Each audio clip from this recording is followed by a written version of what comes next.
With shad season currently closed and many anglers still targeting the protected species, we at Tabloid TV spoke to the World Wildlife Federation subunit, the Southern African Sustainable Seafood Initiative, to find out what threats face fish populations in South African oceans.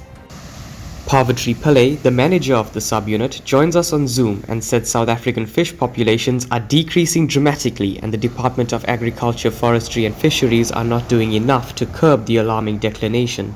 DAF needs to really get themselves into gear and relook at it as the regulatory authority. As an NGO, WWF can only recommend, but we can't actually make it legal. We can't make it a legal legislative piece of paper that a fisher will have to adhere to. We can only recommend. It's a voluntary thing for fishers. And definitely, I believe the current regulations need a revisiting. Pillai said while commercial fishing is monitored on a yearly basis, the restrictions on recreational fishing is hardly given any attention. This leads to anglers catching beyond the legal limit and going as far as selling these fish to restaurants. We need better enforcement, we need better regulation, and we need stricter penalties. We clearly know that recreational fishers are selling to restaurants, and we know that they do push they do. I mean, you get responsible anglers, please don't get me wrong. And we work with quite a few of them that are very responsible. While some recreational anglers stick to limits and follow regulation, Pillai said others have total disregard for the law. If a species is in closed season, it's closed for a reason. Okay, so very often when we close a season, when there's a regulation around closed seasons, it is usually for aggregation. So the species comes together, and that's because they need to spawn. So they'll have massive spawning times. So they lay eggs.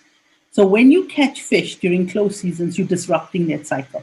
So you're actually ensuring that the next generation doesn't happen. DEF has no data on recreational fishes, little to no data. They have some of the data from clubs, but to give a very comprehensive view on what this fishing sector looks like and what this fishing sector does, I have very little confidence, and I can get that data out. A lot more we can do. A lot more DAF needs to do, and understand that this sector needs a lot of that. They need that help.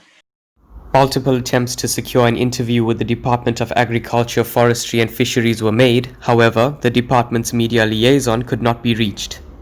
Without proper law enforcement from relevant departments and marine populations off the southern African shores dwindling, experts predict fish populations could drop drastically in the next few years. Lloyd Govt for Tabloid TV News in Durban.